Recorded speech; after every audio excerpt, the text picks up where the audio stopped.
Developers, and today we're going to be discussing Week 11 predictions. So I, as you might know, wear football shirts every single video. I try to do it, and I've tried this new thing where I pick the football team I am the most proud of this weekend, and I wear it. And you guys might know this team, but it's the Dolphins. Let's go. I mean, Dolphins made me very sad last week because they ended up beating the Colts, and that took me out of the $25,000 race. But I'm still proud of them nonetheless. This is a squad. At the beginning of the year, I don't even think anyone expected them to win a game this year. They were like 0-16 probably. You gotta give credit to Brian Flores. Job he's done with a suboptimal roster. Imagine if they actually had talent on this team. He could have actually taken them to the playoffs this year. Imagine if they still had Tannehill and Kenyon Drake and Kiko Alonso and all these star players that they ended up trading away last season.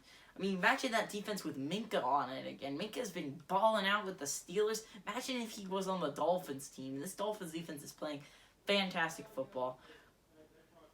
Who expected the Dolphins to win 2 games this year? Because I didn't. I thought they might have gone 0-16.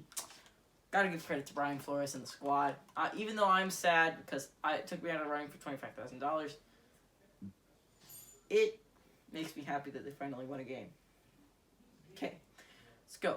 So, if you don't know, I started last week. I'm doing 5 games a week, and I was going with my upset special, my Pupper's pick, obviously, and I had my lock of the week and 2 of the best games of the week. That's what I did.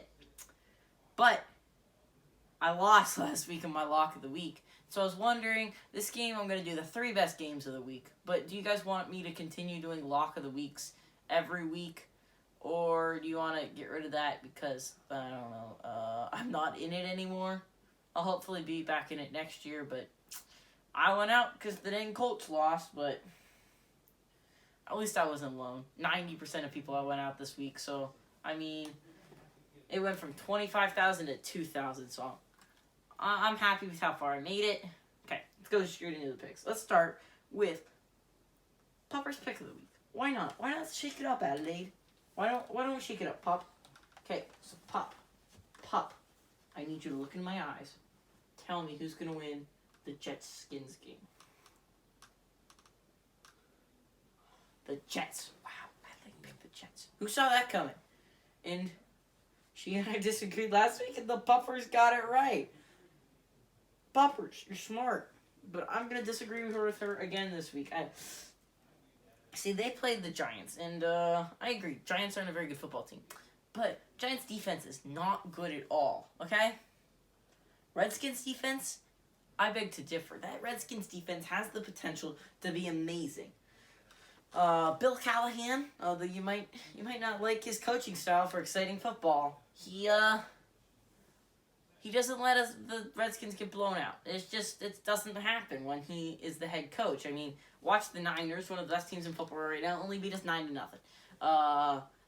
Vikings only won by 10, and that's when Keenum went out and Haskins came in, and we weren't ready for Haskins. And, Callahan's pound the football with Adrian Peterson works. The game plan works. We almost beat the Bills. And even though we don't end up punching in the end zone, it works because we limit the amount of possessions the other team gets, okay? This Jets defense, not that good. Adrian Peterson, very good. So I disagree with the Puppers. The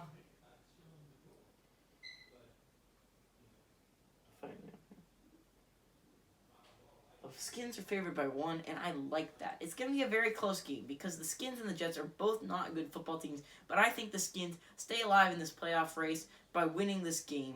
Bill Callahan gets his first win never mind.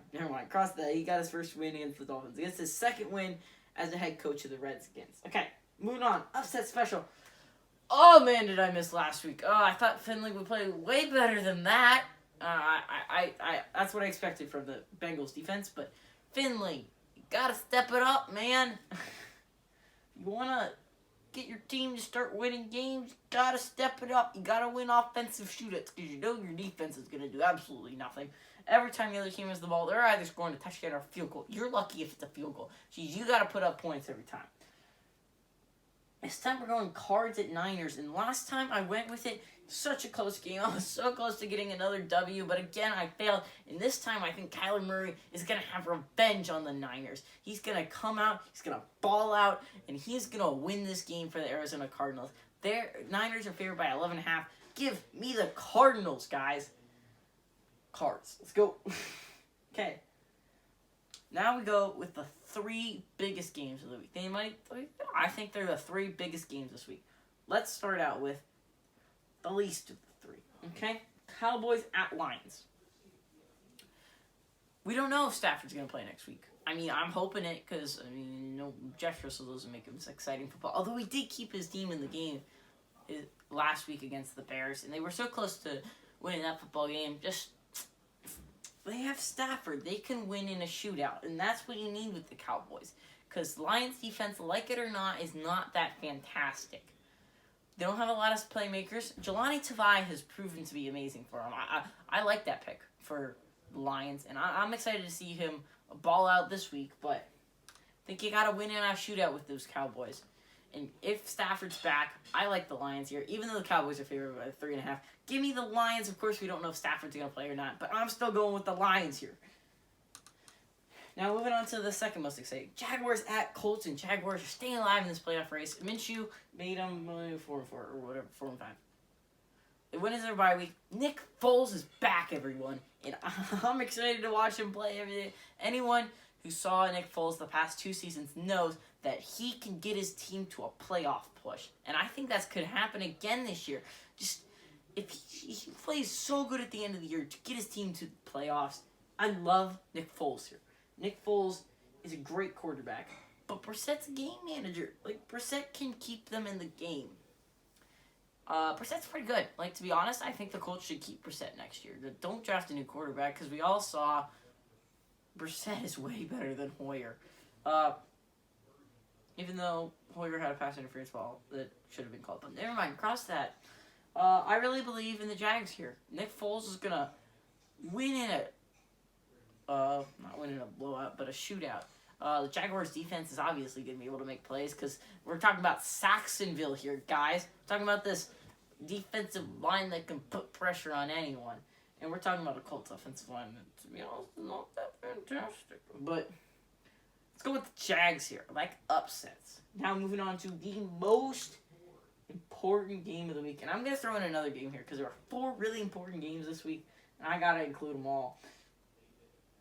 We're going to talk about, drum roll please, Houston Texans at the Baltimore Ravens. These, right now, the playoffs ended today, the number 2 seed, number 3 seed. This is that big in the AFC that we're talking about. This game might decide who gets a first round bye. Ravens have been playing fantastic football. So have the Texans. Deshaun Watson is a man on a mission to get that MVP, and so is Lamar. Both of them are top MVP candidates in my mind. In my mind, it goes Wilson, Lamar, Deshaun. Those 3 are right next to each other, for my opinion. Give me Deshaun, though. They're going to win in a shootout. The Texans' defense is really, really good this year, guys. I'm not sure if you're sleeping on the Texans' BD, but did you see the Jaguars game? Minshew hadn't thrown 2 interceptions all year. They made him throw 2 interceptions, and he fumbled twice. That's what this Texans defense can do to your quarterback. Give me the Texans here. Now, one last game. Not as important as that game, but Patriots at Eagles. Eagles right now are playing in a stacked NFC, but they're lucky because they get to play in the NFC East. The team with the division with the worst teams. They get to play the Redskins twice, Giants twice. I don't know if they get 2 more times. I think they both get 1 more each. But that should be 4 easy W's right there. This is the easiest division in football to win.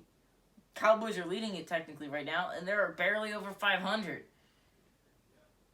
If you're in any other division, you're 3rd place. But in your NFC East, you get to be in the lead of the NFC East. So this is a big game for the Eagles. They want to stay in playoff contention. Carson Wentz has to be fantastic.